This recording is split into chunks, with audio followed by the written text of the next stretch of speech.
160/100. High blood pressure, silent killer.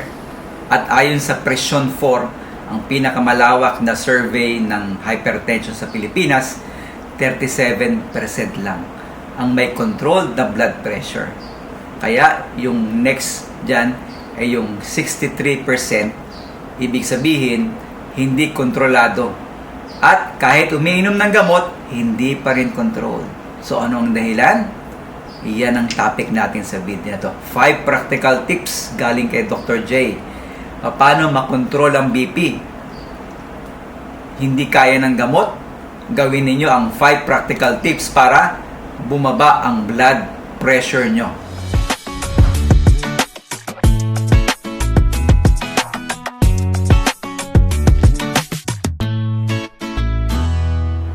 Simulan muna natin sa numbers para malinaw. So, 37% ang prevalence ng hypertension sa Pilipinas. So, ibig sabihin, parehas tayo kung ano ang prevalence ng hypertension sa Amerika, sa Europa, at ibang Asian countries, hindi tayo nahuhuli. Mataas din ang prevalence ng hypertension sa Pilipinas, 37%. Pero, ang mga susunod na numero, 52% o mahigit kalahati, hindi nila alam na mayroon silang hypertension. So, hindi nila alam, high blood pala sila. Yan ang delikado doon. Di ba? Kasi nga, silent killer ang sabi natin. At wait, there's more. 37% dyan, ang kontrolado lang. 63%,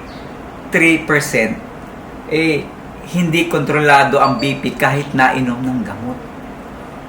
So, napakalawak ng numero na yan para pag-usapan natin regarding hypertension. Kasi, ang number 1 cause ng mortality sa Pilipinas ay ischemic heart disease. Pangatlo, cerebrovascular disease, stroke. So, yung top 1 at top 3 related sa blood pressure.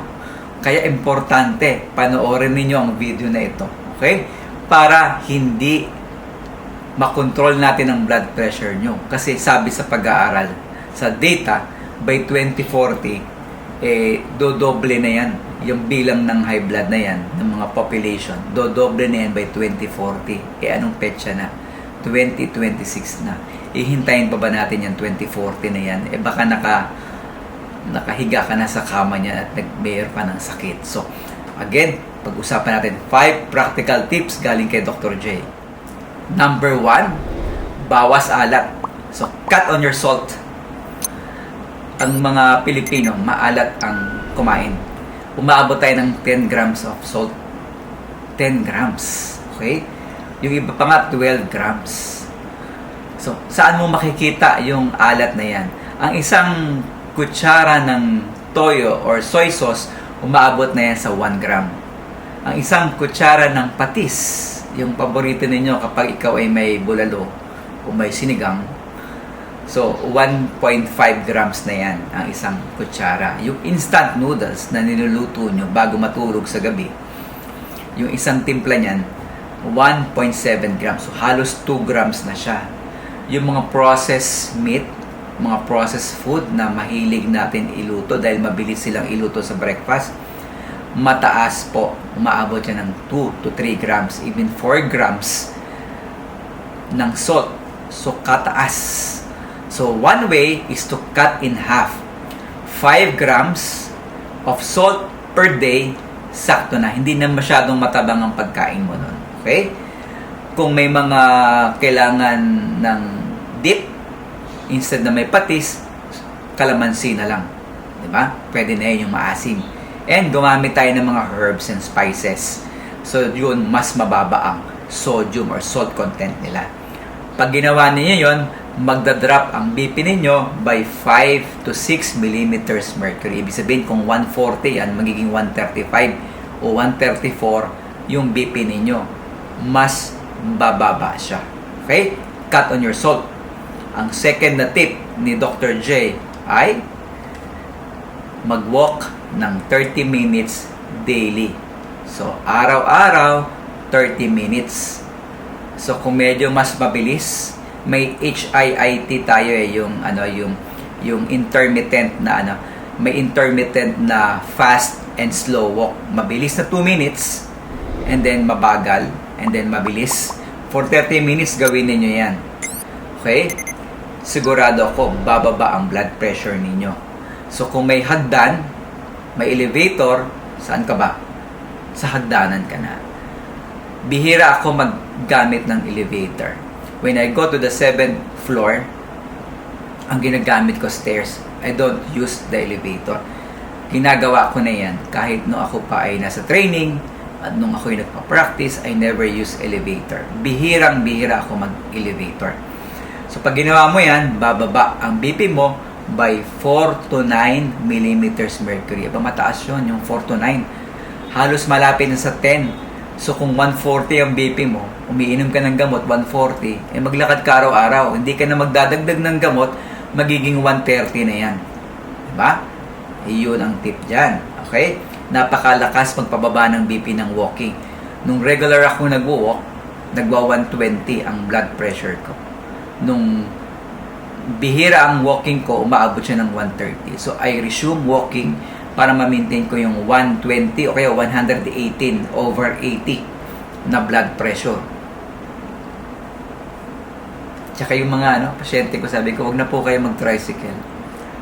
Wag na po kayong kung magpupunta kayo ng market or sa church, mag-walk na lang kayo. No? Basta kayang lakarin, ha? So, next, number 3, limit the alcohol. So, marami din ang relate dito. Marami ang medyo nag-iinom ng alcohol. Mga beer, gin, whiskey, wine. So, mahilig sila dyan. Hindi nila kayang pigilin. No? Yung isang bote ng beer ay 500 ml. Yung isa naman ay 300 ml. So, drinking 1 to 2 drinks ng alak, pwede magpataas ng BP mo by 5 to 10 millimeters mercury. Okay? So, tataas. Kung 130 ka, magwa 140 ka. Kung 160 ka, magwa 170 ka. Kasi binablock niya yung effect ng gamot.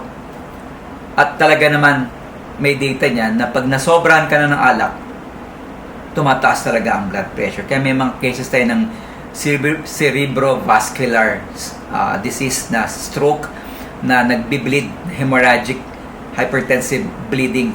Okay? So, iiwasan po natin yung sobrang alak. Next, manage your stress.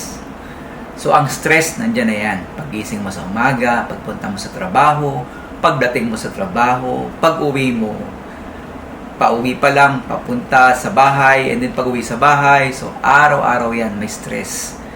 So, ang pinakamaganda dyan is stress management. Paano siya? Ang gagawin lang ninyo, yung malalim, pikit, 2 minutes. Yan, yung malalim. Bawi, exhale, then inhale, exhale, 2 minutes. Kung kayo natatraffic sa EDSA at ang bagal ng LRT, traffic sa LRT, traffic sa MRT, so, mag-inhale, exhale ka lang. Kung ikaw ay nakasakay sa Grab, mag-inhale, exhale. Huwag lang pag ikaw ay nagdadrive. Okay? So, pagka ganyan, bababa ang BP mo by 3 to 4 millimeters mercury. So, almost 5 millimeters mercury. So, maganda yan. Daily breathing exercises. At ang panglima, sleep. Alam mo ba, sleep is medicine. Lagi ko sinasabi sa patient ko, 7 to 8 hours of sleep a day. Pag hindi mo nakuha yan, tataas ang BP mo. Bakit? Kasi meron tayong nocturnal dip. Ang BP natin bumababa ng 10 to 20% kapag deep sleep, kapag natutulog na tayo. Yung cycle ng tulog natin, bawat deep sleep, bababa. Meron tayong nocturnal dip. Until, pagdating ng 5 a.m., tataas na yan. Paano kung hindi ka nakatulog ng maayos, hindi nag-dip yan, mataas na yung baseline mo. Pag nag-5 a.m., tataas palalo yan. Kaya maraming na-hospital na emergency room sa madaling araw kasi tumaas ang blood pressure. Okay? So, kapag maganda ang BP ninyo, bababa ito ng 7 to 8 millimeters mercury. So, malaki. Nagda-drop talaga siya. Okay? So, sleep. For hypertensive patients, kapag high blood ka, ang tulog ay gamot. Tandaan ninyo yan. Okay? So, again, hindi lang gamot ang kailangan natin kapag may blood pressure. Yung 5 practical tips ni Dr. J, ito po yung gagawin ninyo. Walang additional gastos. Diba? So, huwag titigil ng gamot. Tuloy-tuloy yan. Pag niresetahan kayo ng doktor, hindi porke 2 linggo, okay ka na, hindi ka na titigil mo na yung gamot. Huwag po. Regular check-up at irregular intake ng medication. Pag walang nararamdaman, inom pa rin, ha? Pag gumaganda kasi yung pakiramdam, hindi na umiinom ng gamot, eh. Pagbalik sa doktor, 180 na naman. Naku, balik na naman tayo sa zero niyan, sabi ko. So, alamin talaga natin yung 5 tips ni Dr. J. 5 lifestyle tips para hindi kayo mapasama doon sa uncontrolled na blood pressure. Okay? At ang action plan natin ngayon, gagawin ninyo, number 1, you cut the salt in half. Okay? 5 grams per day ng salt, okay na yun. Mag-walk ng 30 minutes daily hanggat maaari nga, no? Minimum 5 times a week. Next, ilimit niyo yung alcohol intake. Nagpapataas talaga ng blood pressure yan. Next, 5 minutes breathing. Sabi ko 2 minutes kayo na, 5 minutes. Ayan. Inhale, exhale. Okay? Sleep ng 7 to 8 hours at never stop your medication. Okay? So, paki-share yung video sa mga kakilala ninyong may high blood, sa kakilala ninyo na nag-high blood na, sa mga kakilala ninyong borderline ang BP, at sa mga kakilala ninyong nagme-maintain at natatakot baka may mangyari sa kanila. Paki-share po yung video natin. So, I'm Dr. J. Kontrolin ang presyon, mabuhay ng matagal, gagaling ka.